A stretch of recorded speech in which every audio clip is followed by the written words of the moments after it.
We are now on day 10 of the remodel project that we've been going over. If you haven't seen any of the previous videos, help yourself by going back to some of the other YouTube videos that we have up, and you can take a look at this step-by-step project. The reason that I haven't updated it in a few days is because I didn't really think there was enough to show you.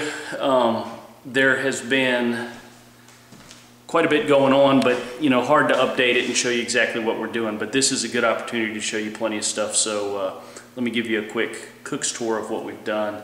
And it's also a great opportunity to show you a few of the things that we've done and how you can do it if you happen to be a do-it-yourselfer type person. You want to do some of the trim things that we've done and all that. There's good details that I can show you right here. So here we go.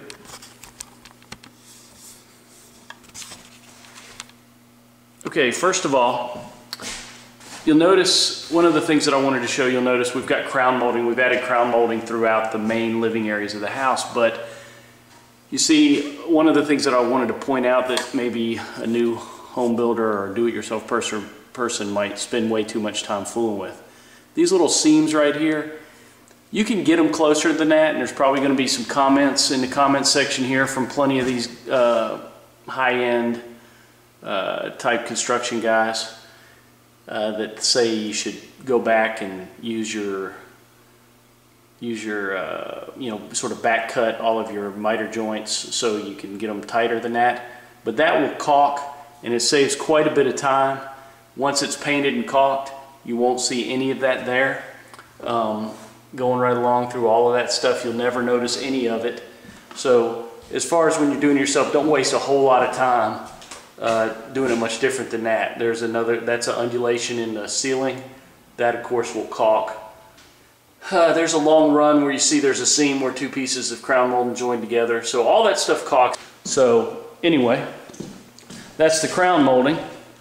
Then we've also, hopefully the glare coming through the window won't obscure this too much, but around these big picture windows, we've done some built-up trim. You'll see that.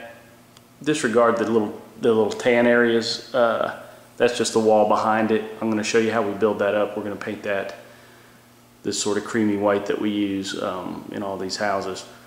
So let me show you how we've built this up. What you can see here is we've taken a piece of 1x6 and nailed it vertical on the wall. Vertical all the way down to the bottom. There at the base, I want you to notice we've just built it out with another piece of the 1x6 to build that out, give it a little little coin or whatever you want to call it at the bottom. And then we've put a piece of fluted molding on top of that. So it builds it up, gives it some shadow lines. On the top there you'll see another piece of 1x6 nailed to it, and the crown molding that was throughout the ceiling wall area there just continues right across there. Gives it the nice effect. You've got multiple other moldings in there. You can see you've got some right here is some little base cap that you just do a little picture frame with. We've done the same around this little piece of 1x that we've nailed on, but this gives you a good view of how we've done it. There's just multiple pieces nailed together. You can fiddle with it however you like, see what you come up with, and maybe yours will look better than ours, but I'm real happy with the way that has turned out, completely happy. What we've done in this, by making this one big room and adding those features to it, I think it dresses it up a lot. Again, this is a house that's going to sell in the $160,000 range when we're complete. I don't think you're seeing a lot of those features in houses of that price range. Moving on, we did it on the two main windows. We did it on the sliding glass door that we put in. And then because of, when you deal with different things in remodels, this front door doesn't match the height of the other doors in the house.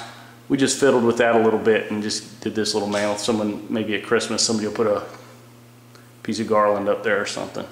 So anyway, it's going to look great. We also went with this type of door on the inside of the house. I hope that'll show up on the video. These are 2-panel arch top beadboard doors. They're just hollow, regular masonite type doors. We went with the oil rub bronze hinges. It's going to match the hardware that we put on the doors as well. So all that's looking good. and looking really good. So we've got all that done. Another thing that we got done here in the last couple days is we laid the hardwood throughout the areas that didn't have hardwood. So this house now is 100% hardwood and tile. The bathrooms, laundry, closet, and the little foyer, little wet area at the foyer there are tile. And the rest of the house is hardwood. So that all rolled in pretty good.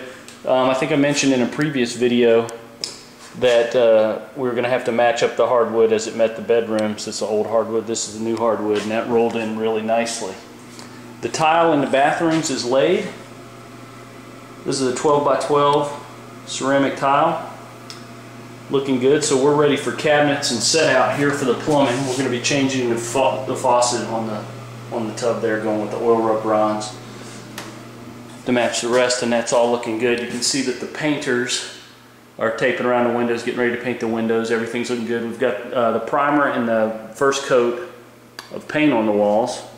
And one of the things that we can point out that you do, after you get the walls primed and maybe a coat of paint on it, either after the primer or after the first coat, you can go back through, the sheetrockers can come back through and do a point up. So after the walls are painted, you start to see imperfections in the walls.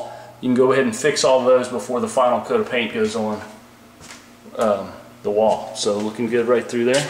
Closet's looking good, all the doors are getting installed. This bathroom, the tile floor, we've got plastic down on the tile. Trust me, it looks great. And then the shower we've completed as well. It's ready for the set out of the plumbing fixtures and for the glass door that we're going to put on it. I mentioned to you before, we go with the smaller tile on the floor. It lays better with the slopes of the floor that you have to put in to make it drain well. And then the other thing that we do is we put a built-in little recess there for your soap or shampoo and things of that nature. So this is ready for the shower door. We're going to be looking really good.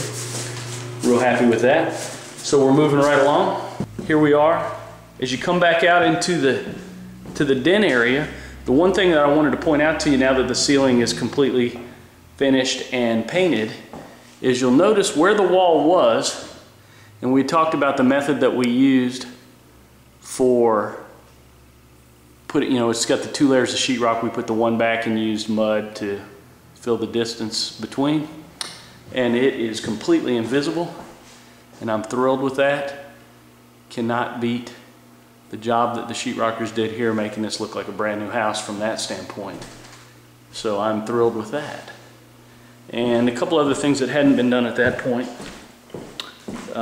As we move along here, I think I showed you in the previous video, we just cased around this laundry stuff that was exposed for your washer hookup there, so we're all set there. Everything's good to go. There's a lot of point up to do in there, but it's done. And also, when you do these little replacement sliding doors here, what we'll end up doing is we're going to put a rip. We'll rip a piece of this 1x, stick it in there, and fill the little gap that's left in there. So for you do-it-yourselfers, you don't want to spend much time scratching your head. I'll show you the finished product on that when we're done as well. So we're looking really good. Anyway, we're in a good spot right now with this house. I'm super thrilled with it. Everybody's doing a wonderful job, and we're moving right along. A couple more days. I'll be talking with my cabinet people, probably looking at an install in the next day or so, and ready to come in and sand and finish the floors, and we will be wrapping this baby up and putting it to bed, putting a for sale sign out in the front yard, and hopefully selling it pretty quick. So until then, Brian Boyle, housebuildinganswers.com. I hope you check out our website and come back often. Feel free to email me, and I'll be happy to do videos on any of the other things that you have questions about, or at least if not videos, at least we'll do some little write-ups and try to answer any questions that you may have. Till next time, have a great day.